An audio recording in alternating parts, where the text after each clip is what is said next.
With the 2010 Constitution, most Kenyans wanted a reversion back to revolution. And the Constitution allowed for that. There are questions of inequality, corruption, underrepresentation, lack of participation, and a lot of discontent with a uniform system of provincial administration. I do not want to repeat that because we as Kenyans debated those issues and we took up the Constitution as it is with an overall. So, what I would like to do in my short presentation is two things. One, I would like to look at the immediate issues on the fiscal side that we face, that is money-wise, on the money side, because that's my competitive advantage. And then we'll proceed to look into long-term challenges that we have, ending up with what examples I think the county and city of Kisumu have given to Kenya and to Africa, and which justifies this conference, which incidentally was covered by the BBC World Service this morning, which means it's come to global notice. And congratulations for that to those who are behind organizing it. Let me say this, and you can please give us slide 1 when I'm talking about the hypothetical issues that we face. I think you've all heard from the presentation that counties face problems of funding which is inadequate. Counties face problems of money coming in not when it is required, and coming out in drips and drabs, and sometimes towards the end of the financial year.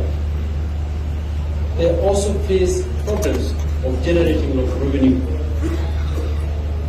Now, at the immediate issue, I think the greatest problem we face is that of a country which is under obligation under the International Monetary Fund to undergo fiscal consolidation, which is just a colloquialism for saying raise more taxes and cut some expenditures and lower your fiscal deficit.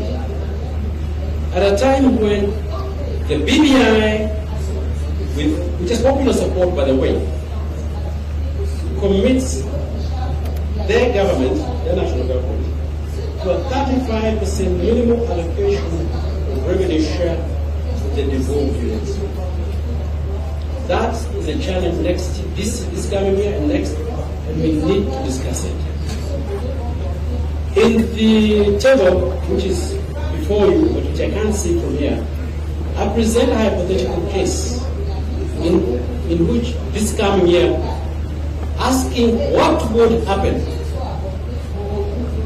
if the government was to allocate 35% of the last audited account of current revenue for county service against a situation at the moment in which 60% or so, 61% of the budget is already committed to debt service. The problem of how to service our national debt, ladies and gentlemen, is an issue we should discuss more and more. It does not seem to count directly to county budgets, but it does because it removes the space the national government has to allocate more funding to county authorities. In this hypothetical case, out of 3.31 trillion we have expenditure, ordinary revenue 2.24, debt servicing 1.36, that amounts to 61% of current revenue. If we were to spend 35% of the audited accounts of 2021 and commit it to the counties, that would take 80% of total expenditure this year. You cannot run the national government to 20%. So we have to go out to the market nationally, internationally to borrow. But we can't do that because since April of last year, we are on an IMF program which we are not talking about, and on which, in my view, there is inadequate transparency. In reality, here's the situation.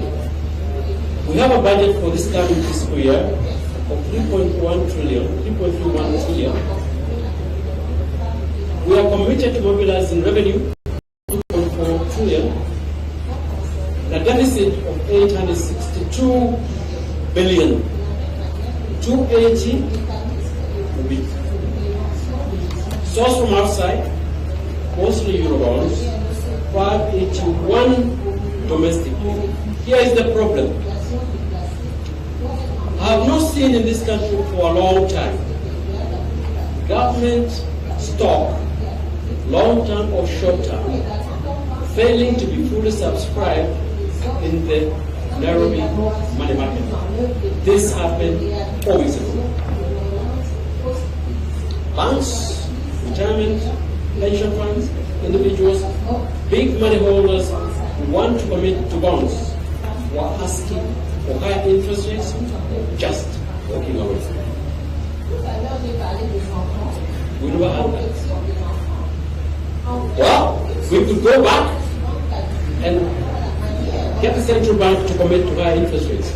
Yes, but then we have the funds to worry about, because that too includes more debt servicing, and it will affect the counties because the amount left after debt servicing into the current revenue account that can be committed to counties will be limited. And we as Kenyans, therefore, need to discuss this. It's a looming problem. We want to evade it. We shouldn't. I've been following what's happening to Sri Lanka, which has a debt profile similar to ours, very different from what we had in 2004, which is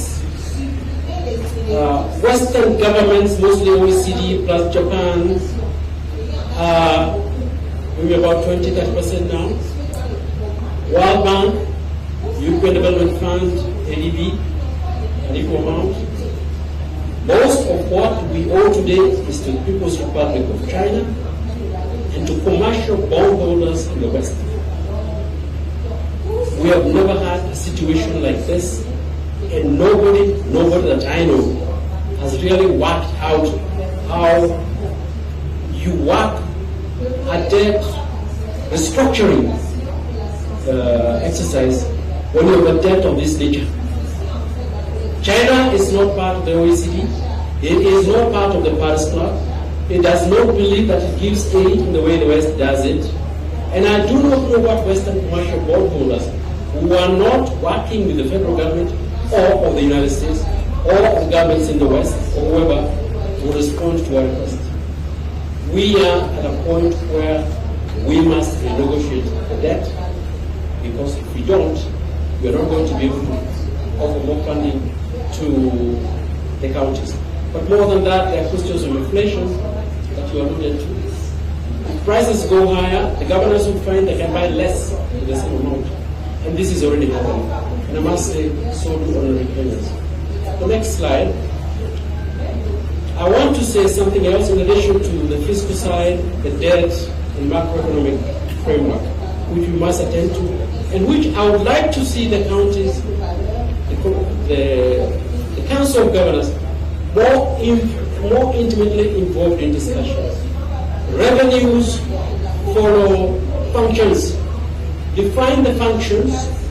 At the moment, we have Schedule 4, and like my predecessor actually said, there is an overlap that deserves to be clarified. If we are going to raise the floor from 15 or 16 or thereabout to 32 out of revenue, because a lot of people seem to understand that it's out of the equitable share. That's not what the Constitution says. It says out of the audited account, that's available for audited accounts of revenue. Regardless, if more funds go there, we should be thinking of raising the number of functions to the counties, and this should be up for debate now. You remember, ladies and gentlemen, like I said in 69, primary and some secondary schooling as well as clinics and dispensaries further down, were part of county responsibilities since 1969. Pick up some of those. After all, has education in Kenya consumes 25% of the total budget? Just look at the figures. It's good we are paying to educate our people. It's a huge amount. Some of those responsibilities can be devolved downwards and they can be taken care of adequately. And that will be moving to a ratio which I've had some people actually demand. In other words, for every demand of an increased percentage of devolution funding, you are talking about a corresponding increase of functions to county authorities. Look, even the United States, which is federal, 55% federal of total public spending, 55% federal, 45% state, county, and cities. Switzerland, very weird, 10% federal government, 90% to the cantons, which are equal to states and cities. You might be interested to know that the constitutional advisor of the Kenya African Democratic Union, who was interested in a decentralized system of government and a constitution, was actually Swiss. And this is the model he had in mind. I think, kind of because it was not in line with the Pan-Africanist ideas of 60s, 63, 64, God short shrift. Their ideas were actually good when you come back to look at them today in 2023. And we need to revisit them. South Africa, 48 national, 40 provincial, 8 local and municipal. Let me say this before I move to the next slide. Our study of devolution in Kenya, fiscal centralization in Kenya, compared to the big two, South Africa and Nigeria. Those are two largest economies in the continent. It gives you a very different example, very different experience. South Africa, real problems at the down you go. Nigeria, devolution is to all intents and purposes revenue sharing out of petroleum process. And that oscillates up and down. And you see that reflected state and county level. How it is spent is quite another story. You'll be interested to hear the different forms. As far as Ethiopia, very difficult to understand what has happened, but you can see before the current violence, a lot of demand in some areas for greater power, greater revenue, greater autonomy, particularly on land and land issues. So, our experience is very different, it's very unique. It is a learning process. We have done well in the circumstances. Let us look very carefully into what we've done. Now, that is the next slide, please. I would like to address, those are short-term challenges, issues we should be discussing today. I want to talk about long-term challenges. Ladies and gentlemen, there will be 85 million Kenyans in 2050, according to projections of the United Nations Department of Economic and Social Affairs. Those figures are used mostly by all development agencies that I know of in the world, by academics and by specialists. Now remember, we are about 50-something, that's about 30 million over and above. That's a lot of us. But, to me, and this is what you see there, look at 2050 at the very end. The green part is 50%.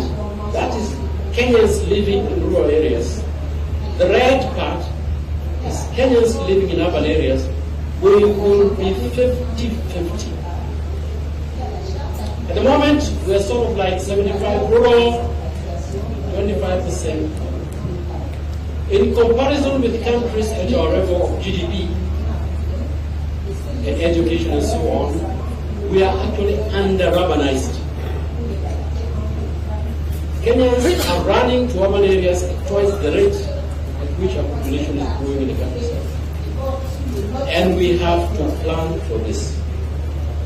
And this is where the example of Kisumu, to me, comes in as a lesson we have to learn something.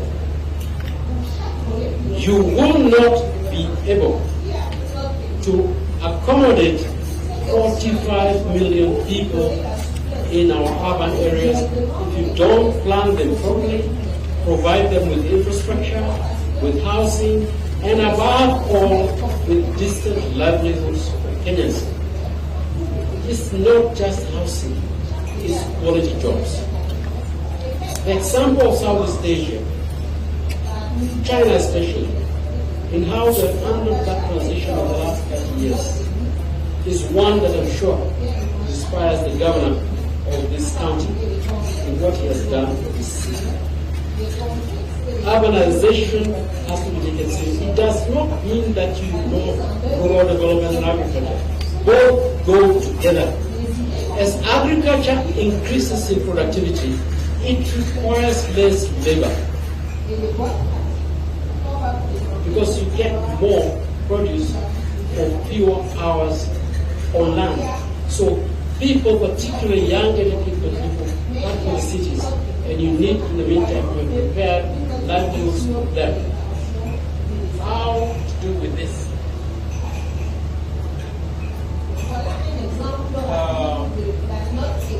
I think, as we're talking about the Constitution, we did the governors and county authorities a great disservice by looking at urbanization and urban planning as a minimal function that can be handled by management boards in the cities and municipalities.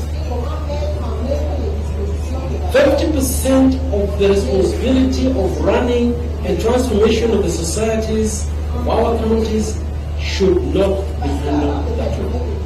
And we should be rethinking fresh about urbanization and how to deal with a country that will be a country that will be 50% urban in 2050, just only like 2+ decades away. What to do? And I want to go to the slide on mobilizing of revenue. Where do you get the funding? And here I have to say, the example of Southeast Asian miracle,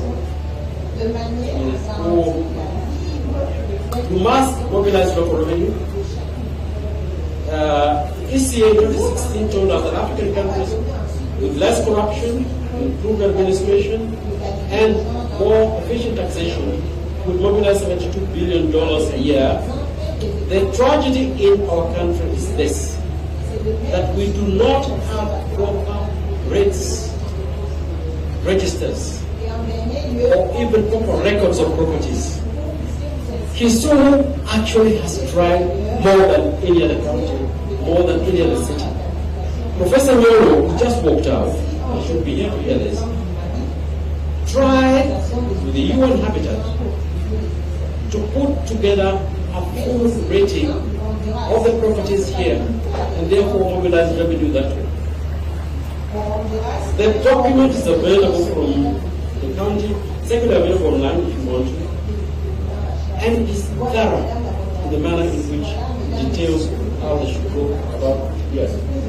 It was baited politically, it is held out in court, sadly. This is the model China used, taxing property to enable urbanization to proceed. Look, you give people land, like in China, it appreciates just by the virtue of development. Property in pre-urban areas of Nairobi, Mombasa, Kisumu, even the small town is doubling every 2 years. Tax some of that, use it for infrastructure and development. There are other areas, Professor Kibona and the county of Wajir have used green finance independently to supplement what is coming in locally and outside. Next slide, please. I think of Kisumu and the city and the work the governor has done as reflective of that of the development of states in Southeast Asia and what the Vision 2030 had in mind. China's experience in mobilizing own revenue in the cities, using valuation rules, developing infrastructure. This is what it is about. We want this city to succeed because it's going to be an example to the rest of the country and to the rest of the world, to the rest of Africa. This is what happens in India, Gujarat, Kerala, in HDI, states that went ahead and set an example to the others. West Bengal in India, Fujian in China, Shanghai. Let's get the export promotion zone in this city up and working. And let's have industries here. We have the port. We should have steamer service like it's used today around the lake. Use the railway to export to the rest of the region and internationally. Export-led growth. Export discipline. This is what we need. I want to thank Professor Nyong'o as governor for the work he has done, for giving us a living example, and for great dedication to this county and to the country. And I also want to thank my two assistants who came with me. Yeah. Please raise your hand. Yeah. And my daughter, I don't know whether she's here, she's a friend of Professor Nyong'o. Yeah, Dr. Chege. Asanteni sana.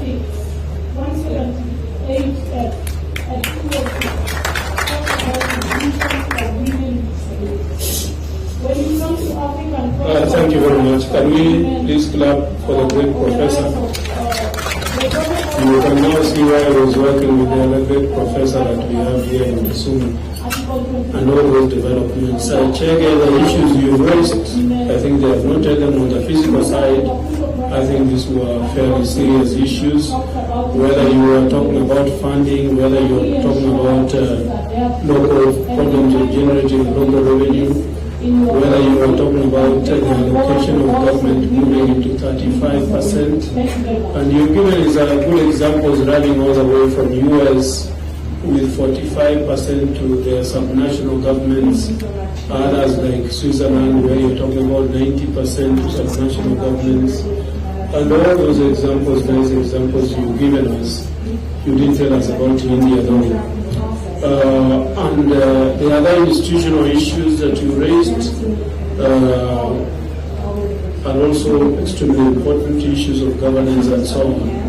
And I do hope that you people are taking notes so that during plenary we can raise all those issues. The issues of debt servicing, where you're dealing with right now at 61%, we're dealing with the counties being given on the basis of audited revenue. And we are seeking 35%, the debt is 61%. So what are we talking about here is a mathematics journey. Are we making sense? And the issues of the level of borrowing from China and from commercial banks, where you actually are making the negotiation completely difficult.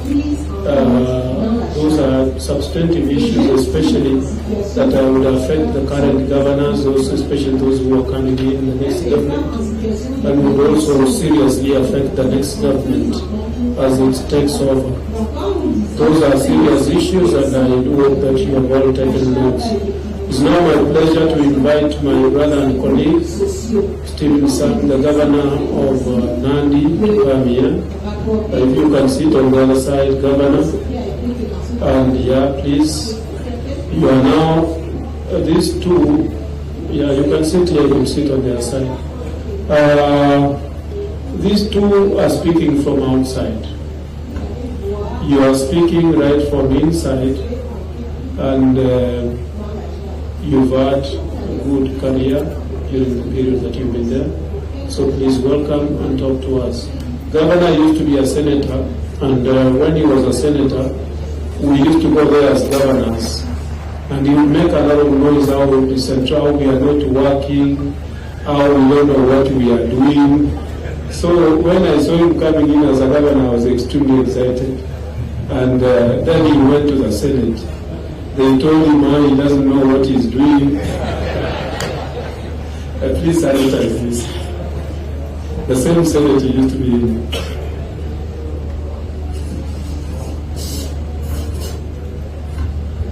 Thank you, Chairman. That's a terrible introduction.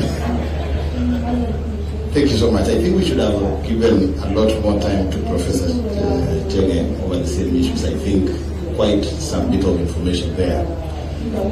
But I will narrow down to a few issues because of time and allow more time for the plenary session. The devolution journey, and I think Professor alluded to that the journey for devolution in this country did not start in 2010. It actually started at independence. We had devolution, we understand the journey, and it took us through the journey how devolution was dismantled progressively until we went back to a centralized system of government. Under the 2010 Constitution, we brought back devolution.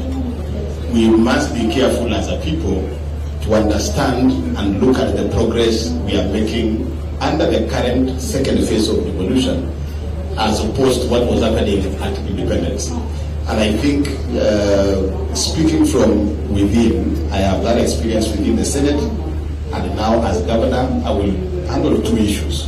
One, the panelist I'm stepping in to speak on our behalf speaks or represents the county assembly. So I will touch something on the legislative framework and what is needed to support devolution. And the second question would be with regard to resources. Chairman, I would submit that devolution is being implemented by sheer guesswork in Kenya, particularly with regard to resources. The whole concept of devolution is decentralization of functions or devolving functions from the national government to the county government. Then following devolution of functions would be devolution of resources. However, if you look at the formula that has been used, even these percentages of 15%, 25%, sometimes we are told by National Treasury that we are now at about 25% of national revenue coming to counties. But if you really look at devolution of functions, we should have started by costing functions. If you devolve functions and you, as a matter of concept, when you devolve functions, then resources must follow those functions. The basic question would be, have you costed those functions? If you look at the Ministry of Health, for example, and I think Dr. mentioned, if you look at the budget under National Government Ministry of Health today, and the budget under Ministry of Health in 2009, you can't see the difference.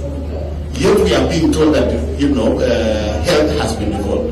So the question is, if you cannot be able to see the movement of resources from Ministry of Health under centralized system of government and Ministry of Health under devolution, it clearly tells you there is something amiss.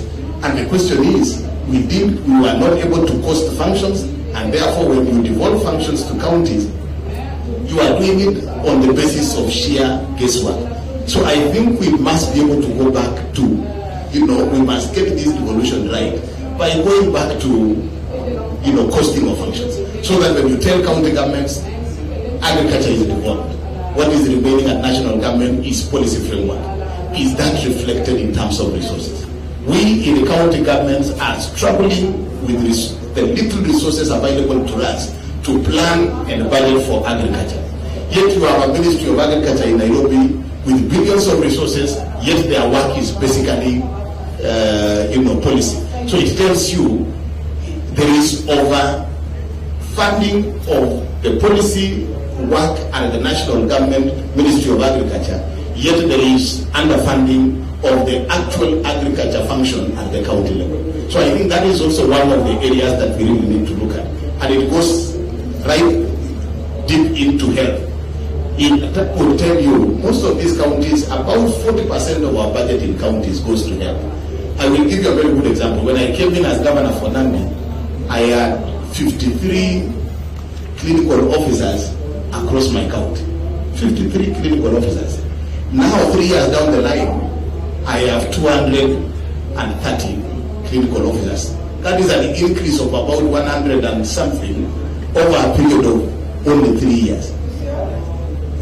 Sure, there should be something with regard to increasing more resources to the counties. The budget the Ministry of Health today is standing at about 40 or so billion. To do policy, to manage only 2 or 3 referral hospitals at the national level, there is a whole concept of discussion. And my feeling is that if we allow this to continue, counties are being set up to fail, and we will go back to the same discussion that we had in 1960, Professor, when we did 69, where there was a whole discussion and everybody said devolution is not working, let us go back to centralized government. So the best way for anybody who doesn't support devolution would be to starve devolution of resources, then present it as a failed system, then be able to revert back. I don't think that those thoughts within national government structure has been erased. They could still be interested in presenting devolution as a failure, then we can be able to revert back to the centralized system. So I think for us devolution stakeholders, let us get it right. 10 years down the line or 12 years down the line, it is not wrong for us to go back to the basics and ask ourselves, have we costed functions? The functions that were devolved to counties, are we funding them adequately so that then we can be able to move forward? When we raise these issues, sometimes national government tell us, you have 2 sources of funding as county governments. Sources from national government, which is the national government disbursements, and the second option, which again Professor has alluded to, is on-source revenue. We have made attempts in county governments resources locally, but then you realize again that national government steps in to regulate the same. It has taken us about 3 or so years discussing on-source revenue law in Kenya today.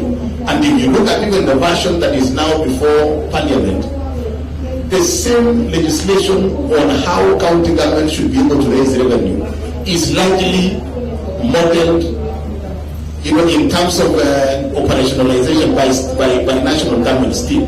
So you are told, don't touch this, you cannot do this, you cannot go beyond this level. So at the end of the day, you have a law that tries to, or you have a constitutional provision that tells counties you can raise your own source revenue. Then you have also the legislations being developed that limits county governments on how to raise revenue.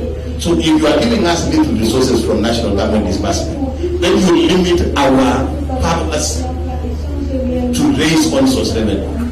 Clearly, devolution is being set up to fail.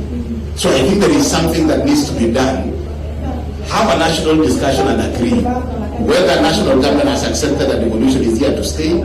If that is the case, then we'll be able to give it the powers and the resources it requires, so that then we can be able to see the functioning and full implementation of devolution moving forward. Secondly, on the issue of county assemblies, I was in the Senate and we had, under the current constitution, given the powers to legislate. But if you look at the role the Senate has been given, one of the key mandates of the Senate is to protect devolution. But then, if you look at the same constitutional provisions, Senate has very limited power to enact legislation. You are told money bills cannot be originated from the Senate. Literally every bill is a money bill. So you find yourself being given, the mandate on one hand, and then the same legislation or the same constitution taking the same mandate given to you.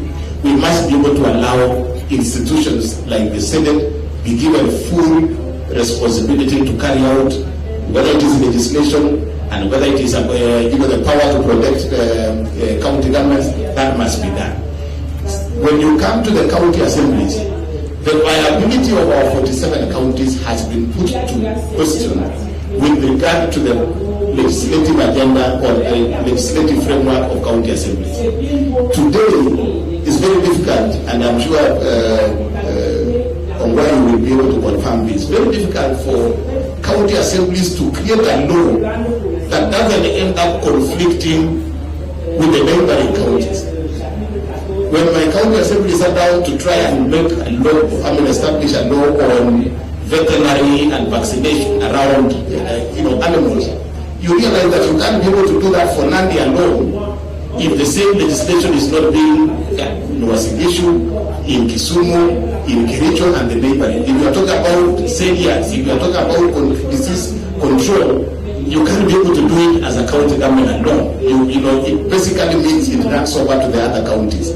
So the viability of our 47 counties with regard to enacting legislations on the various devolved functions has been put to test. And I think this is the reason why, as county governments, we came up with the idea of regional economic blocks that allowed us to zone certain counties together, be able to come together and develop model laws, be able to make decisions that are jointly done by the regional economic blocks, so that then, because there is now expanded, like for us in the county, we are part of the Lake Regional Economic Block. We are about nine counties. You can now sit down and work on a legislation on, for example, disease control within the 9 counties. It makes more sense than when we try to do it as a county government of Nandi alone, because that unit is so small, yet the factors would be, would overrun or would overflow to the other counties. But then, as we go to regional economic blocks, what challenge do we face? The national government tell us you cannot be able to do X, Y, and Z. You cannot be able to invest in a program that you have designed as Lake Regional Economic Block because the law does not allow. So the question again is this: we try innovative ways of dealing with this challenge. We are told we have to wait for national government legislation. So definitely, so the revolution story or journey for me, sitting from where I sit, having been a senator and now being governor for in Kenya, there is a challenge, a fundamental challenge, and we must go back to those basics of one, costing functions, two, give the autonomy to county governments the opportunity to raise resources. Once you deal with that aspect, allow county governments to put together or to come together as regional economic blocks, so that then they can be able to take advantage of the fact that the common economic interest and be able to set up laws that can be able to govern that. Otherwise, if we are not careful, I have a feeling that county governments are being set up to fail, so that then the same centralist might still within government can take us back to the centralized system of government. That should be something that we need to look at. However, I must appreciate that there has been tremendous success in terms of implementation of devolution despite those challenges. Asante sana.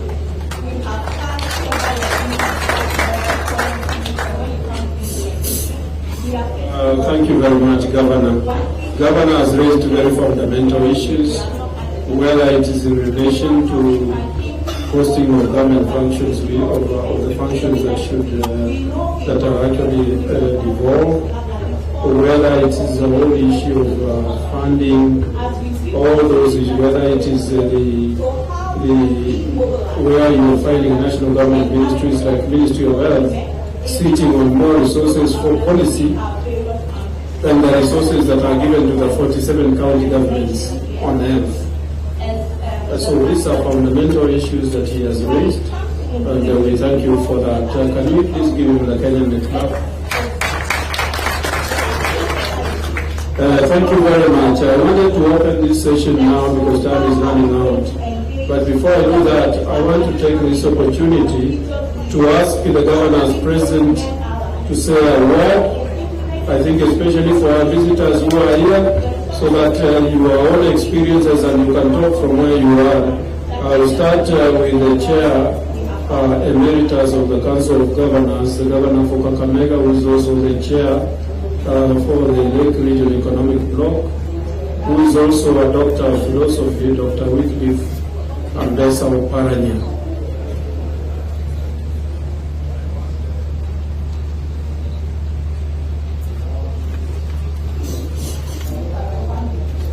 Chairman, I'm going to have an opportunity in the next section course, I'm going to look at the African perspective.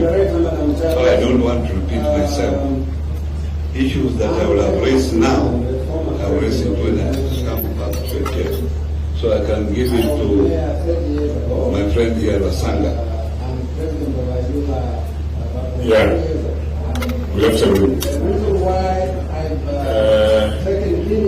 I can say that one Professor Chege was a student.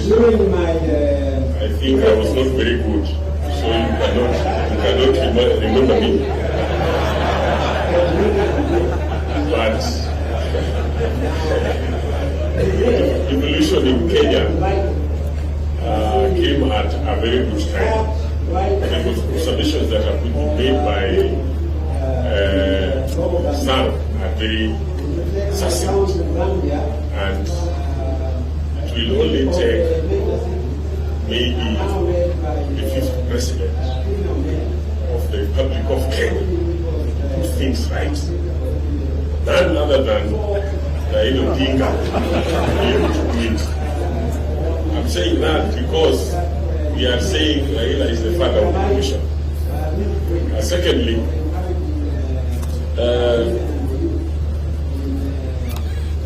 when we are talking about the center notes really opening up so that powers are transferred, resources are transferred to the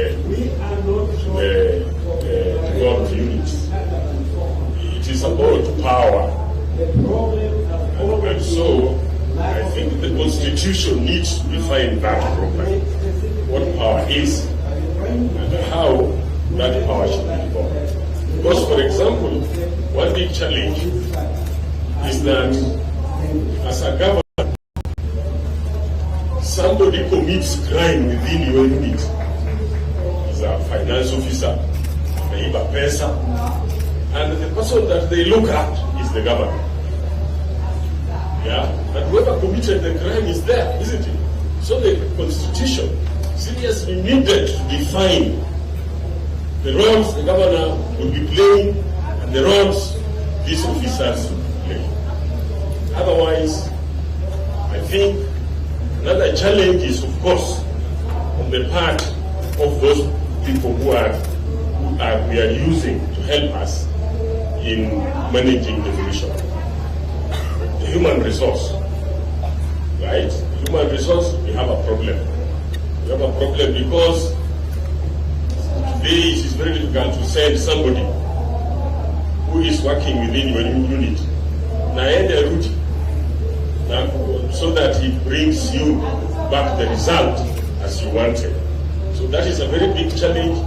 It is a challenge to us, and maybe then it has to be looked into. Asante sana. Thank you very much, Governor. The other governors talk very little Swahili, please. Governor Godana. Thank you, Chair. I think we cannot probably be able to discuss exhaustively all the challenges that county governments are facing in relation to the subject matter. Because especially for counties that have been left behind for many years, like ourselves, the only hope that we have even today is for this devolution. There was very little that was realized from independence to the other day when we have the system of devolution. But even then, you look at the challenges that some of the counties have, the CAS, and you look at probably the issue of the equalization fund. And the challenge that we have been having to be able to marry that with how now we can address how far we've been away from others. There's still a challenge. If you look at challenges in terms of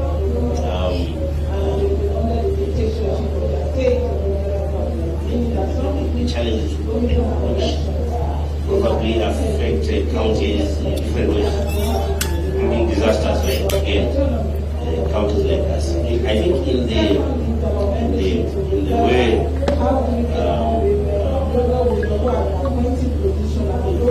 the formula was being discussed, it's good to note that during that discussion, Tana was much of the story by the other person, including the senators, governors, because somehow it was not capturing some of the challenges that some of the councils face. And again, it has been very complex for us to be heard by the national government. No matter how we try to speak about it, somehow there still existed a disconnect between ourselves and the other institutions of national government, including ministers themselves. That somehow no one would seriously say this one is in charge. You run to this ministry and say, hey, you go to the other ministry.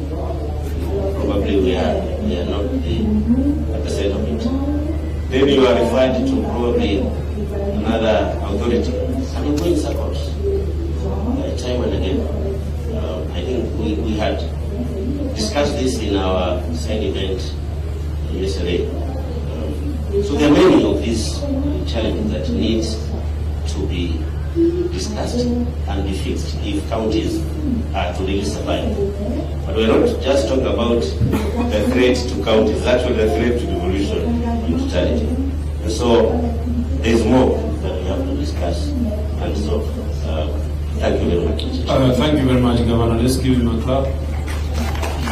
I will now ask our good governor for Kisumu.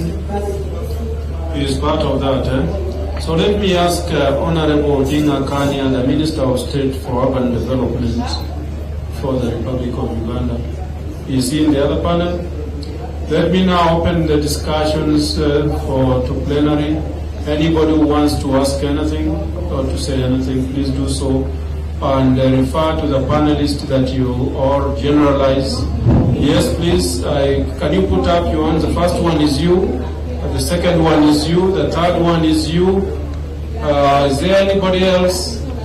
Anybody else before he starts talking so that we all agree? Anybody else?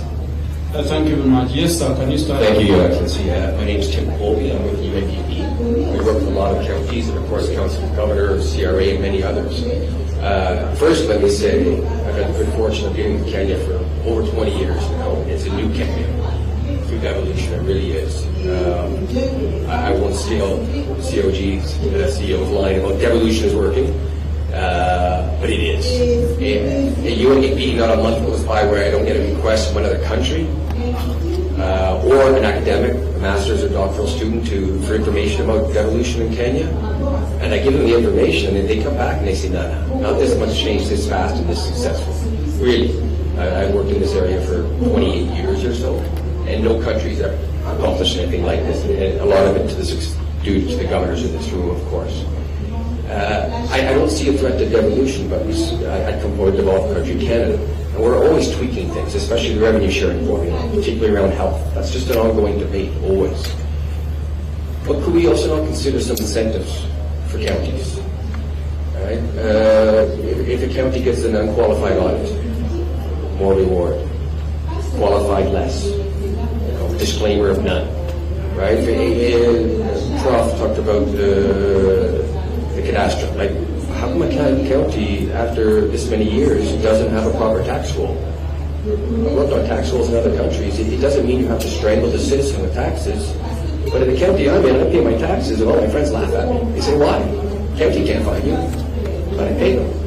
Right? And it's something that really has to be improved. So there are a lot of potentials in own source revenue. Some of the big ticket items like the equalization fund that the governor raised, Governor Gordana, are really important. Those are important national transfers, but I do think there's a bigger responsibility now at the county level to raise revenues in a productive way. The cess tax discussion is a very good one, I think. And I think it's incumbent upon the counties to do that because, as Prof also pointed out, the fiscal space is just not going to be there in the future. right? And it's sad, but the fiscal space has to be there. Now that we have implemented the two terms, devolution, now I think it's the best time to actually do the costing of functions that the Governor Singh has mentioned. Because now we can actually cost out, what does an ambulance cost to run in Nandi over a year? Right? What does it cost for an ECD institution to run for a year? Now we can actually do it with real numbers to put to it, and then see what the costing of functions is based on experience. Thank you. Thank you very much. Can we give our brother clap? Yes, the second person, please. Yes, it's you and then him. It's you. Or, yeah, please. Since you have the mic and we talk, then take the mic next to him after yeah, please. Okay, thank you, Chair, the panelists, the Governor of Parliament, Untitled Chapter, and the audience. How are you? I'm calling Geoffrey from Ngoma County. There are some issues concerning against devolution, and you know, understand devolution is bringing more resources to the lower section of the country. And some issues here, like the Governor has said, I'm just going to ask some questions about how we're going to implement these issues of resource sharing and policy legislation as the devolution is concerned. Thank you. Thank you very much. The man who is sitting in front of you is Governor, not for Taita Taveta, but for Tana River. Yeah? So that he doesn't get annoyed. Yes, please, my brother, if you can also talk.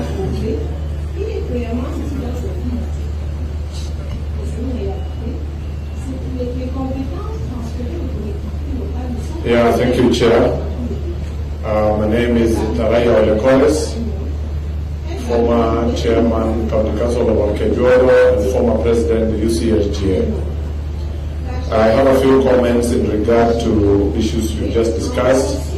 Number one is the issue where Professor told us that in 2050 we will be having over 50% people living in the rural areas going to urban areas. I really concur. But as we discuss this, what do we do to keep our people in the rural areas?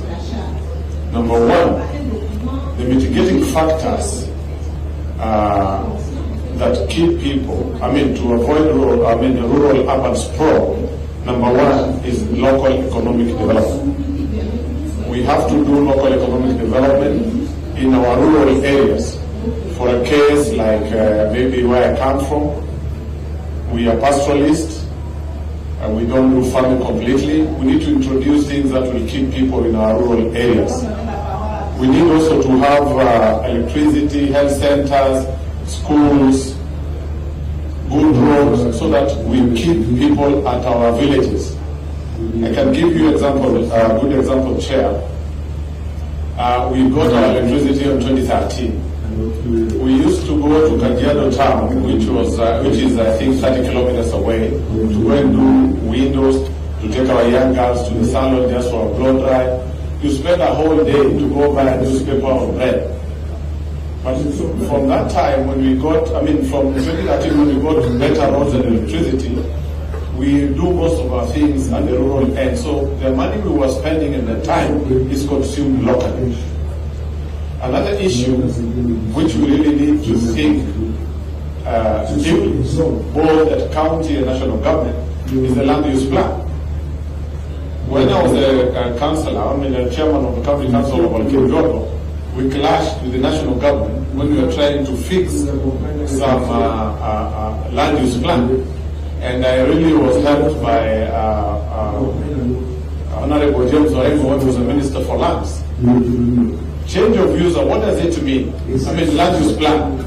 You define your land, like in our place, we could say we need, of course we have residential areas, commercial centers, agricultural, conservation, and that kind of arrangement. And if we agree this is agricultural land, or these are rangelands, where we keep our cows and wildlife and everything, we don't allow for change of user. But for some reason, somehow, I don't know how it happened, in the middle of Amboseli, or in the middle of where I keep my cow, you find somebody buying half an acre or 1 acre, which has no economic value. And by so doing, you interfere with my business, and you will not achieve what you want in that part of the country. So that thing needs to be taken very, very, very seriously, because we have to come with strict laws. When I was a mayor, I visited my colleague by then in Mauritius, and they did their plan 100 years ago, and they never changed. I can give you, Chair, a good example of Nairobi. If Nairobi was closed, the next place would have gone was either Kiambu or Machakos or Turkana. But we've been expanding. They are cutting coffee estates in Kiambu to build houses, which to me is wrong, because we need the coffee more than we need the houses. Because if Nairobi is full, and we have that land use plan which restricted the change of user, somebody would have developed somewhere after Kajiado, like in Amanda. And if those places were full, we would have gone elsewhere.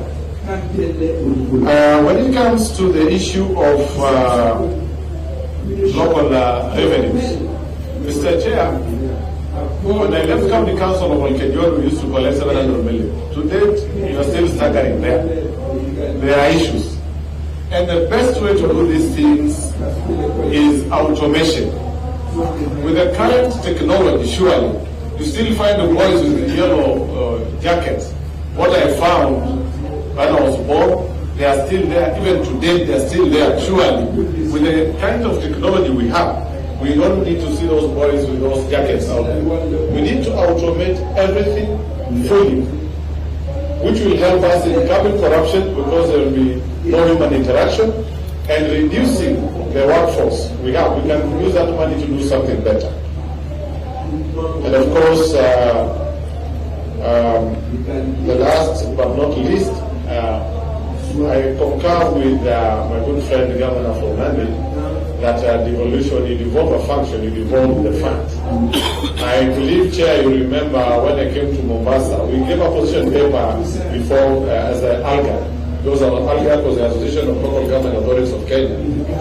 We said we devolve these things slowly. We did a recommendation that let's devolve these things slowly. But when we say we are devolving help, devolve it completely with all the funds. And we do projections that after every 5 years or every 2 years to increase by a certain percentage. But when I tried to do that presentation at some hotel in Mombasa, governors were not happy with me, but that was the best way to go, because we needed to go slowly. But so that we agree, both governments agree, so that you don't devolve everything verbally.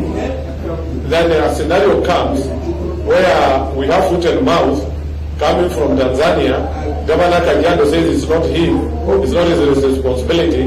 The governor of Machako says foot and mouth have come from Wajir or whatever, because of the cows which come from the other parts of Kenya. So I thank you very much, and let us keep engaging, and I'm sure with all these brains we will reach to Kano. Thank you very much. Thank you very much, ladies and gentlemen. We have another session that is coming up. Can you please clap for everybody? Can you clap for these three gentlemen who have talked here? Our good professor, our good governor, and our good doctor there. Please clap for all of them. You've done us proud. We thank you very much. We are hoping those who are taking notes, you're taking good notes, so that these discussions can come out well. Ladies and gentlemen, it was a pleasure chairing this session, and I wish all of you the best. Thank you very much. And clap for me, please.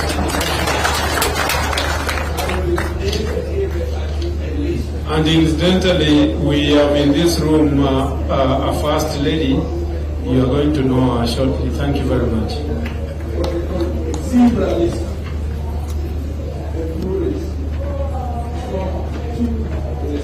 Thank you very much, His Excellency Governor Mwai, for chairing that very interesting session. We are going to make a quick transition to the next panel. We are going to make a quick transition to the next panel. But before we do that, let's clear out this place. Somebody has left his notebook.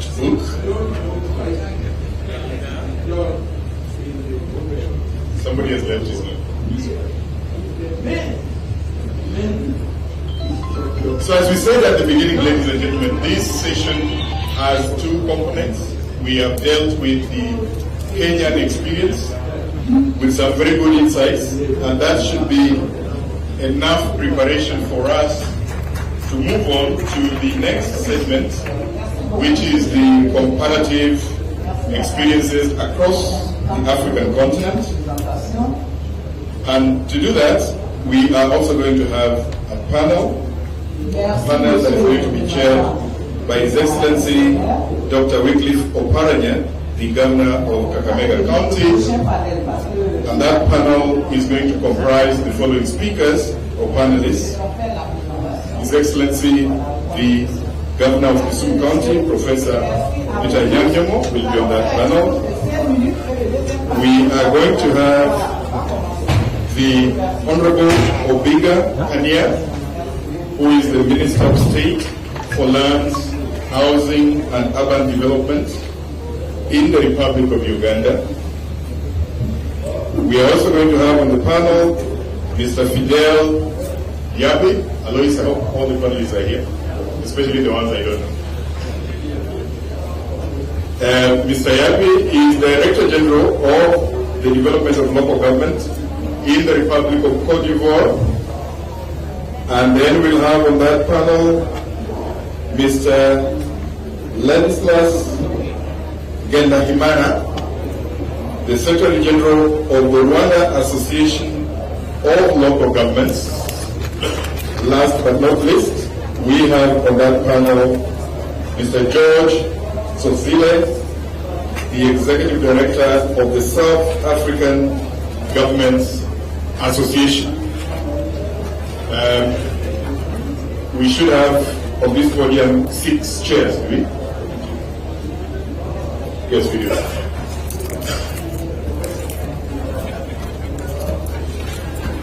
Welcome. Unless the chair has a specific order.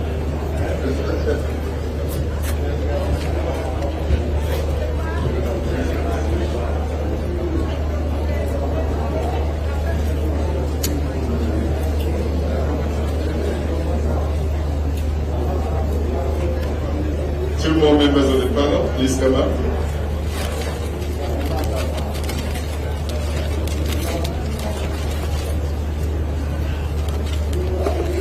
Two more members of the panel.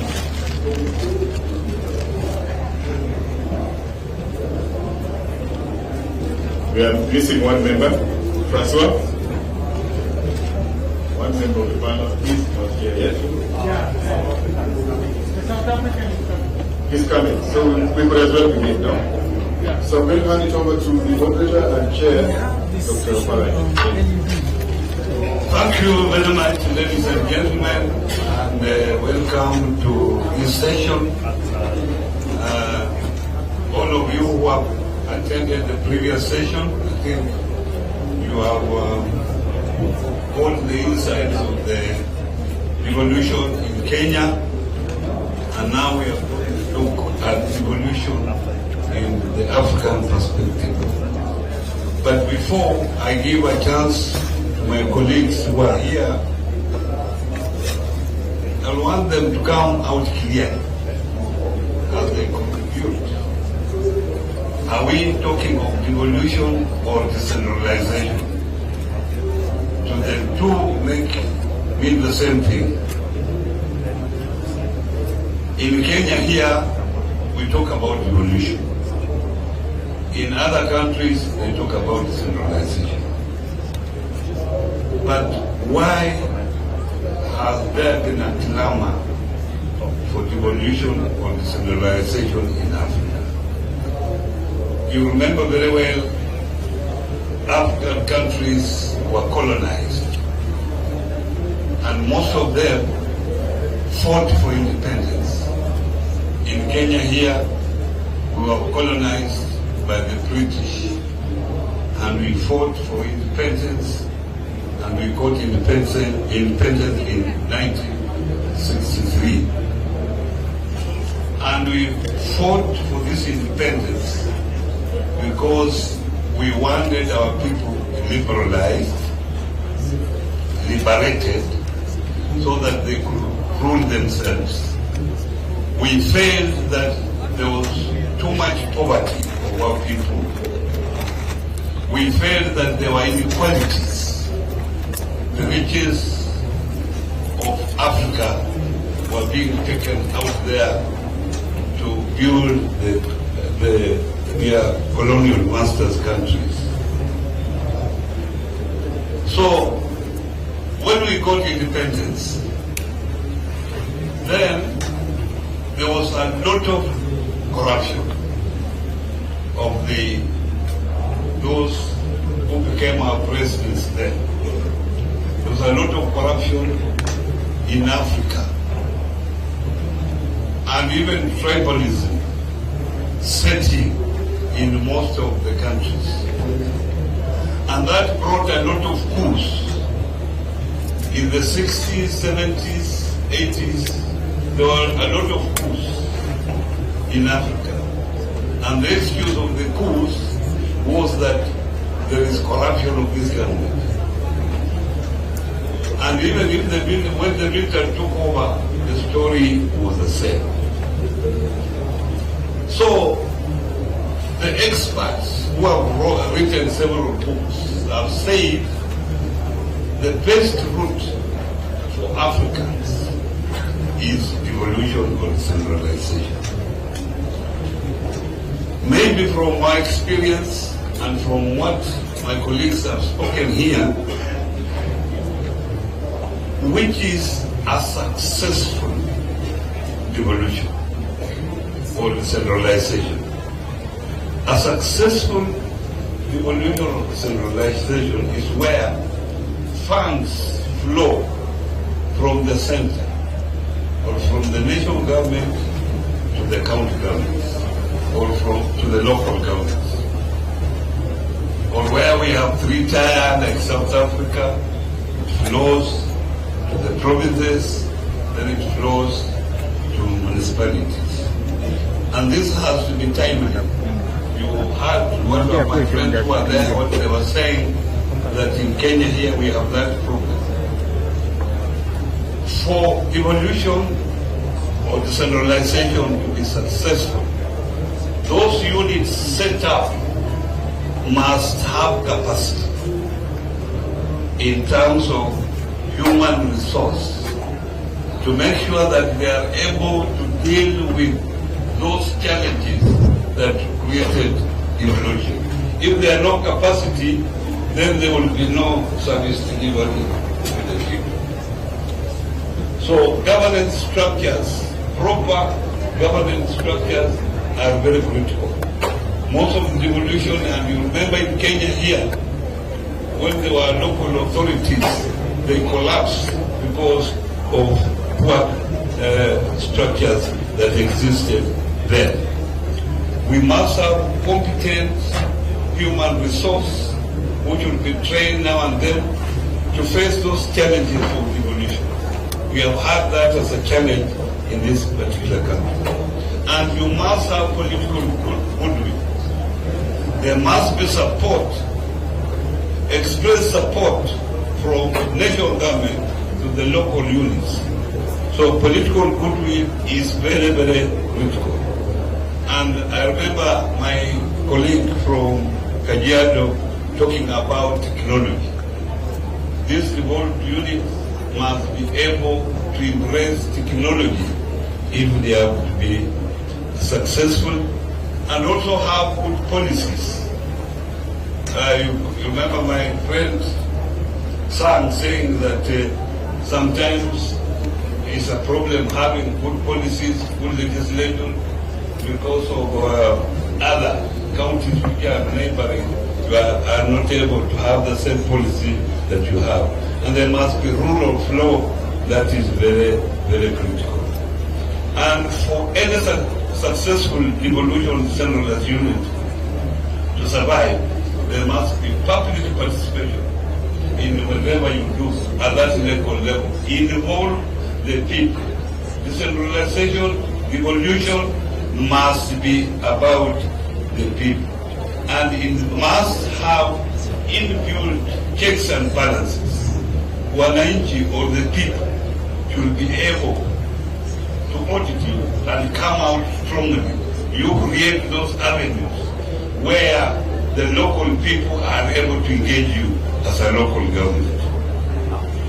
So I have my colleagues here, four of them. One will be joining us soon to look at these critical issues that we have looked at. And I will start by giving Yapi today, Director General of Development of Local Government from the Republic of Cote d'Ivoire. That's your chance. Are you the one? Thank you. He will give us the perspective of Cote d'Ivoire.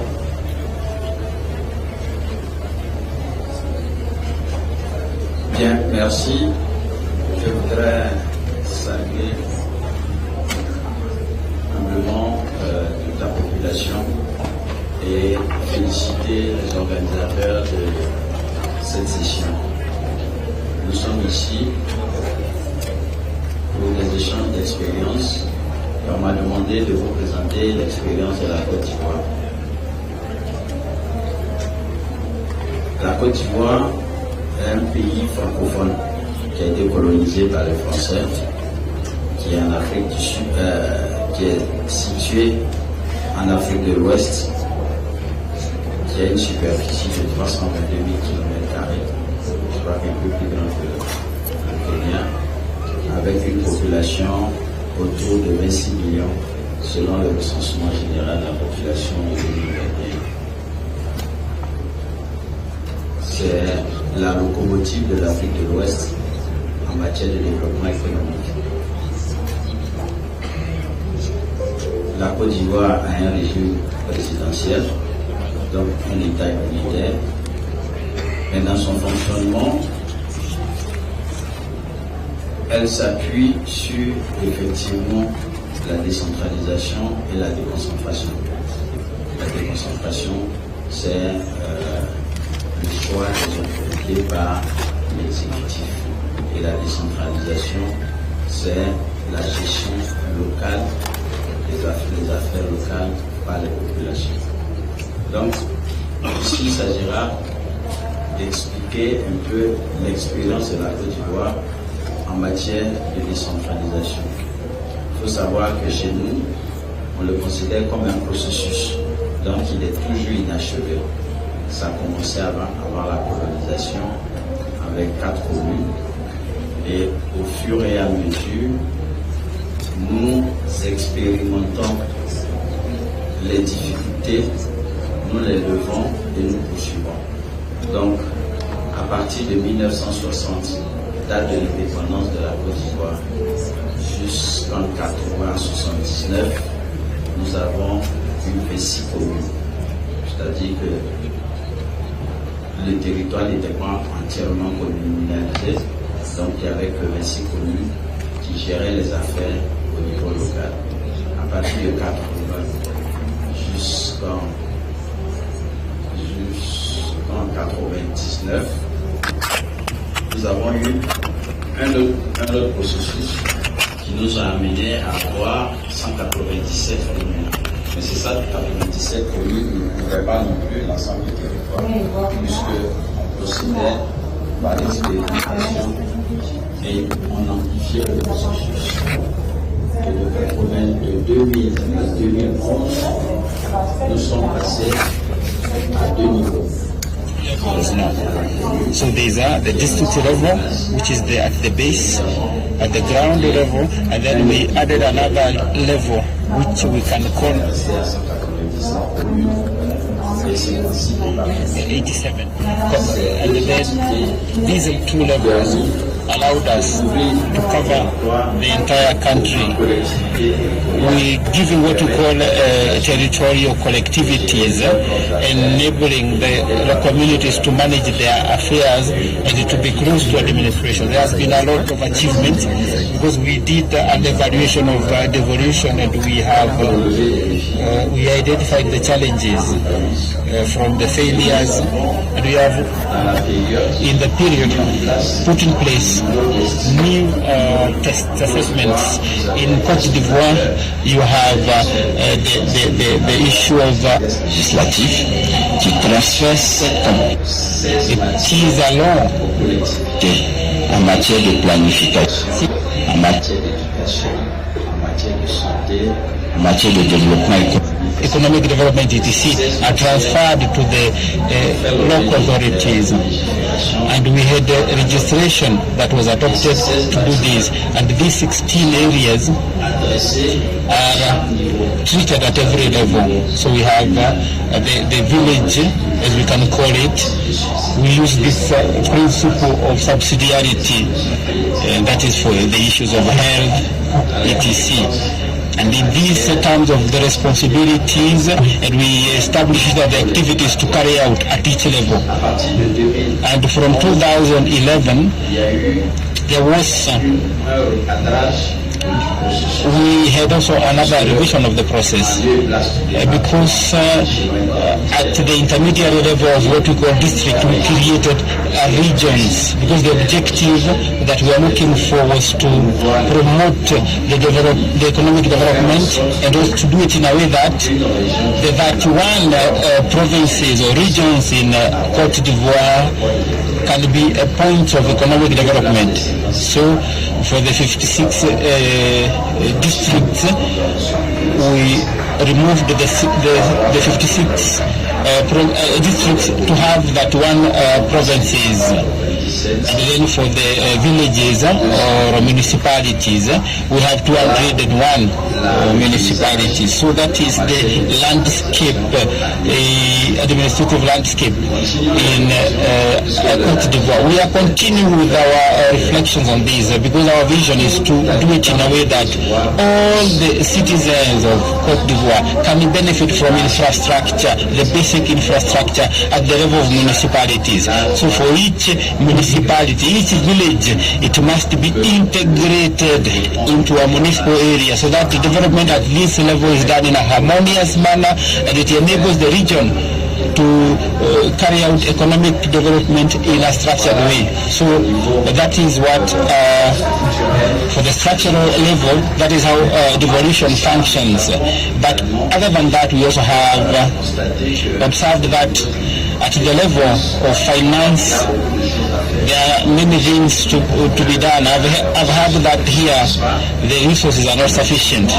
Actually, resources are never sufficient. And for the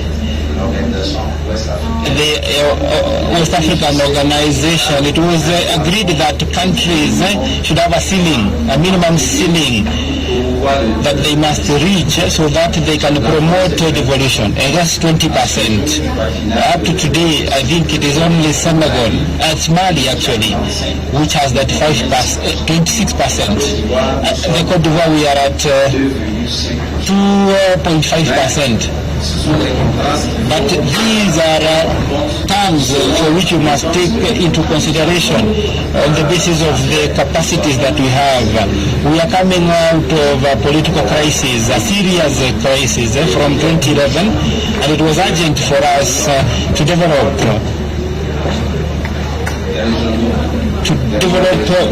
regional development areas who are going to improve development at the local level. So the state, the government, is committed to realize, to put in place these structures like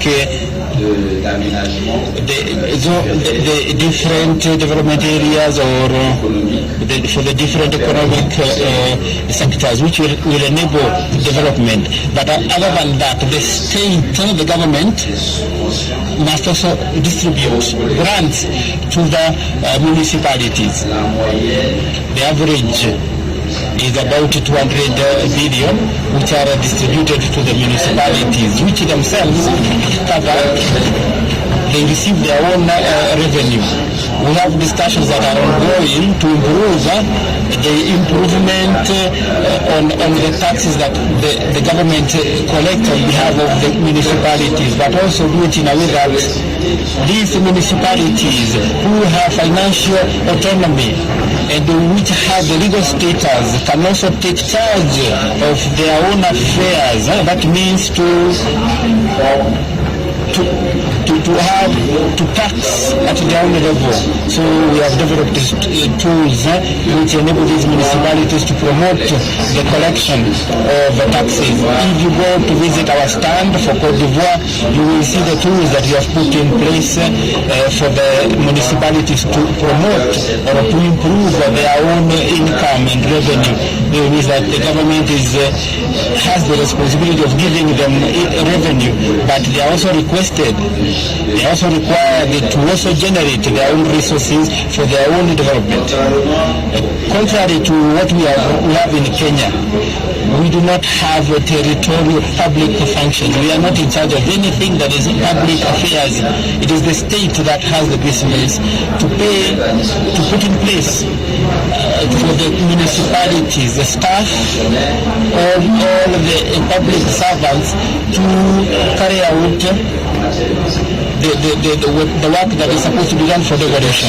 So this staff is not counted when we are giving funds from the collection of taxes. It is the government that gives in addition to what they collect as taxes. So we are thinking of how to create this function, but for the moment we actually rely on the support of the government for the municipalities. If you take the resources from the government of Côte d'Ivoire, you see 10 billion CFA francs, you will note that the third of the resources go to pay debts. So we only have 2 debts that remain. For the second third, it is used to pay salaries for the civil servants and state officers. We only have a third remains that is now shared between the functioning of the ministers and the ministries, the equipment that the state has committed to put in place for the country, and the financing of the municipality. So we are now having discussions so that we can see what remains on that third, that is that 1%, which we can negotiate to see whether we can benefit in a way, in a bigger manner for the municipality. So in an organized way, that is what we have done so far. We have actually placed emphasis on a legal framework so that we can ensure there is a commitment by the state, by the government to give us what they are supposed to give us. That's why we are discussing with the government, not just to give tools to the devolved unit, but also to support the decentralization process. So thank you. That is what I can say for now. I will respond to any questions that are asked. Thank you. Another round of applause, please, for him. Now I will move to Honorable Speaker Daniel. In the name of Tech for lands, housing and urban development, in charge of development and fiscal plan of the Republic of Uganda.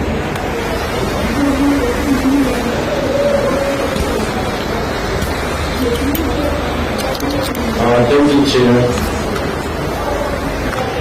I do not introduce. I am not the Minister for Local Government, but I have a role in relation to urban development, which essentially refers to urban areas, cities, municipalities, towns, and the training centers, which form a significant part of the local governance in Uganda. But my biggest interest in attending this session is from an historical perspective for myself. The former chairperson of the first panel referred to the history of Uganda, whereby Uganda, unlike Kenya, which was a colony, was a protectorate. Now that concept of being a protectorate, in layman's language, the British were saying they were protecting us in Uganda from other people, whoever those other people were by their definition. And in that process of protection, they left a high level of degree of self-governance, particularly in certain areas, but not all. Uganda had about 4 areas where there were kingdoms: Uganda, Bunyoro, Busoga, and Angola. Those are well-established kingdoms with good government structures. The governors left them to do their administration. But in the other areas, particularly in the north and significant parts of the east and northeast, there were no such government established structures, so they involved what they call direct rule. They really directly appointed people, chiefs, to do the governance in those areas. And of course, the agitation for independence came, and after agitation, that dichotomy of one part of the country having direct administration from the British and another having an indirect one through the kings brought a conflict which resulted in the wars in 1966. As a result, the local administrations in these areas were abolished and the central government took direct administration over the entire Uganda. Fast forward, when the current government in Uganda came to power in 1986, it was found necessary to write the constitution, rewrite the constitution, because we had done quite a lot of changes in it, and even abrogated it in 1966, 65, and abolished it in 1971. So, it was necessary to write a new constitution. And I happen to be part of the people who wrote the constitution in 1994-95, by what we call the Constituent Assembly. And it is there that we related and put in the provision for decentralization, as opposed to what is referred to as devolution. There was a big debate as to whether it should be devolution or decentralization. But finally we settled for what we call decentralization. What did we settle for? What it meant is there were certain functions of central government which were transferred to be performed at the district levels. The rest of the state powers were kept at the center. So it was not a complete transfer which we thought would be a revolution. But with those which were transferred, the relevant resources were sent. And the implementation of that provision, the actual operationalization of that provision was started in 1997. And I also happened at that time to be in Parliament, and the making of what we call the Local Government Act, I was the chairman of the committee in Parliament that chaired the committee about the provisions of the Local Government Act. So for us in Uganda, what we are running is decentralization. The difference in our understanding is that devolution will involve more transfer of powers than what we envisage to the institutions which were there. But for those functions which are decentralized to be performed by the districts, now there are 146 in Uganda. You have to send the resources. There are three types of resources you are sent from the sender. Number one is what we call non-conditional grants. These are sent by the central government in accordance with the budget provisions of the local government and the budget total which is available for the whole country. The district will spend them as and when they want and for what purpose. The government and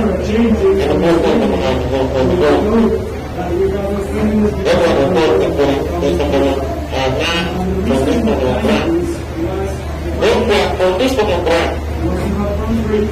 These are for banks of local and domestic level, controlled by the government. But the outcome decision for the community. And what does it mean? It is not only that we are doing as Mr. Nassim was saying before,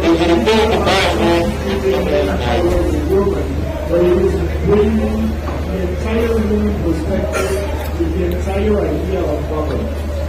And it is also having the learning power from the woman's perspective.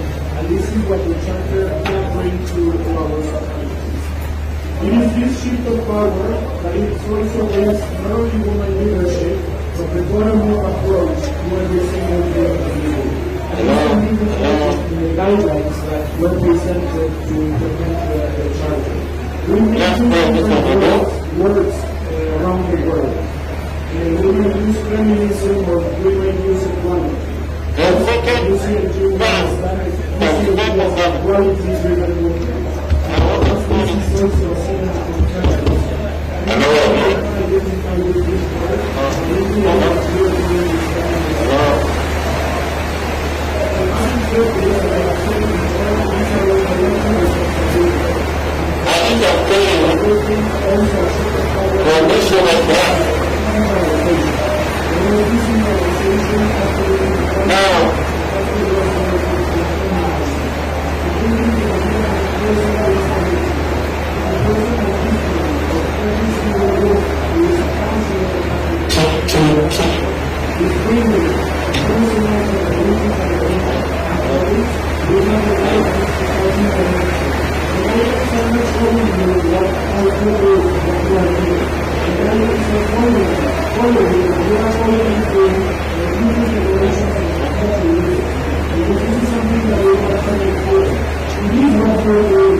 Hello? We're getting better. The second transfers of resources are what I'm calling conditional grants. These are for reserved functions of the central government